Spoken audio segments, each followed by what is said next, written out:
नमस्कार दोस्तों, स्वागत है आपका मेरे YouTube चैनल धार्मिक बातें और विचार में। दोस्तों, हमारे 4 युगों के नाम बताए गए हैं: कलयुग, सतयुग, त्रेता युग और द्वापर युग। युग शब्द का अर्थ होता है एक निर्धारित संख्या के वर्षों की काल अवधि। हर युग की अलग अलग विशेषताएं रही हैं। जानकारों के मुताबिक इस समय कलयुग चल रहा है। दोस्तों, कलयुग की कई कथाएं हमें पहले ही पता है तथा कई हमारे वेदों में लिखी हुई है।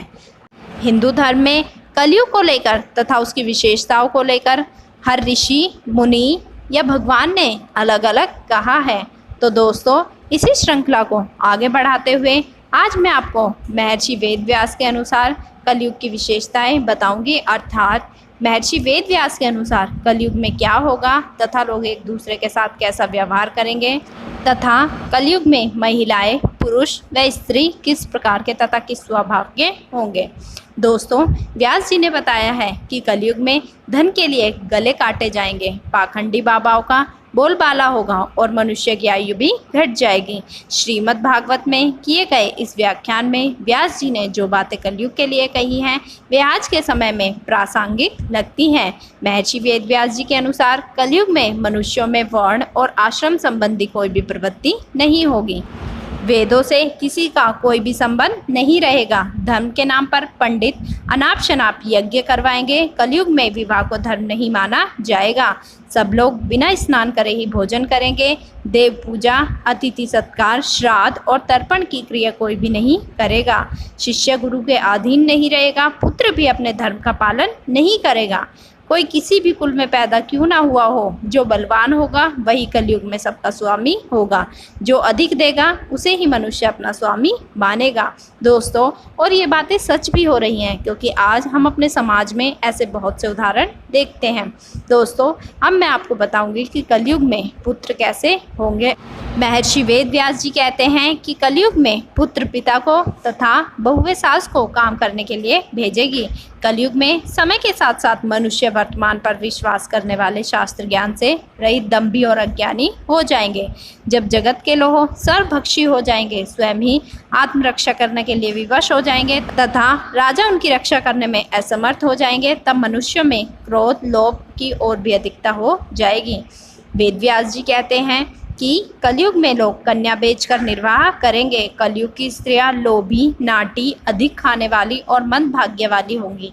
वे अपनी इच्छा के अनुसार आचरण करेंगी। हाव भाव विलास में ही उनका मन लगेगा। वे अन्याय से धन पैदा करने वाले पुरुषों में उनकी आसक्ति होगी। कलयुग में स्त्रियां धनहीन पति का त्याग कर देंगी। उस समय धनवान पुरुष ही स्त्रियों का स्वामी होगा। वह देश शुद्धि की ओर ध्यान नहीं देंगी तथा असत्य और कटु वचन बोलेंगी। इतना ही नहीं, वे दुराचारी पुरुषों से मिलने की अभिलाषा भी करेंगी। दोस्तों, वेद व्यास जी आगे बताते हैं कि कलयुग के समय बुद्धि धन के संग्रह में ही लगी रहेगी। कलयुग में थोड़े से धन से मनुष्य में बड़ा घमंड होगा। उस समय लोग प्रभुता के कारण ही एक दूसरे से संबंध रखेंगे और धन राशि घर बनाने में ही समाप्त हो जाएंगी। अर्थात कलयुग में लोग घर को बनाने में इतना धन खर्च कर देंगे कि वो दान पुण्य तथा कोई भी काम नहीं करेंगे।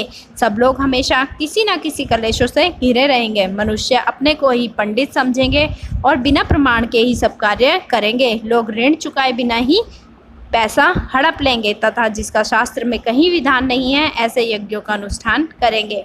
दोस्तों, महर्षि वेदव्यास जी कहते हैं कि कलयुग की प्रजा बाढ़ और सूखे के भय से व्याकुल रहेगी। सबके प्यासे नेत्र आकाश की ओर लगे रहेंगे, लेकिन पानी की बूंद भी नहीं गिरेगी।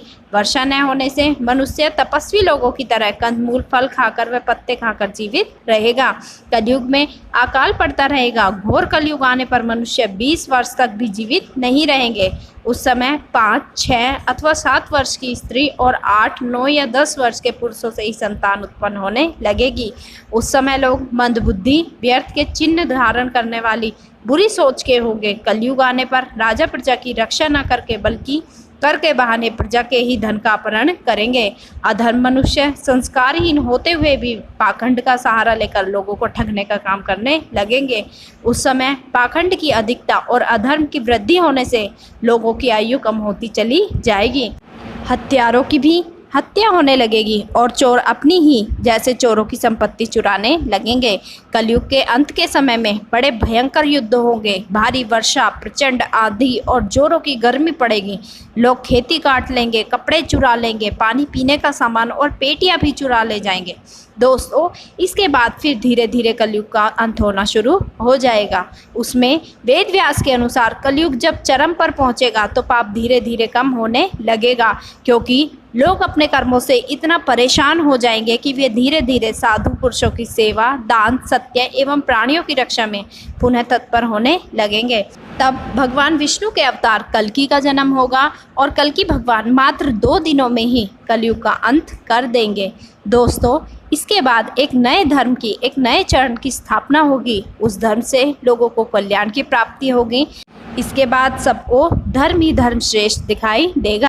कलयुग समाप्त हो जाएगा तथा सतयुग वापस आ जाएगा। तो दोस्तों, महर्षि वेदव्यास के अनुसार ये थे हमारे कलयुग के चरण तथा उसमें मनुष्य का स्वभाव कैसा होगा तथा उसकी विशेषताएं क्या होगी तथा कलयुग का अंत किस प्रकार होगा। आशा करती हूँ आपको मेरी वीडियो पसंद आई होगी। इसे लाइक करें, शेयर करें, मेरे चैनल को सब्सक्राइब करें और हाँ, न्यू नोटिफिकेशन के लिए बेल आइकन को दबाना ना भूलें। Thanks for watching.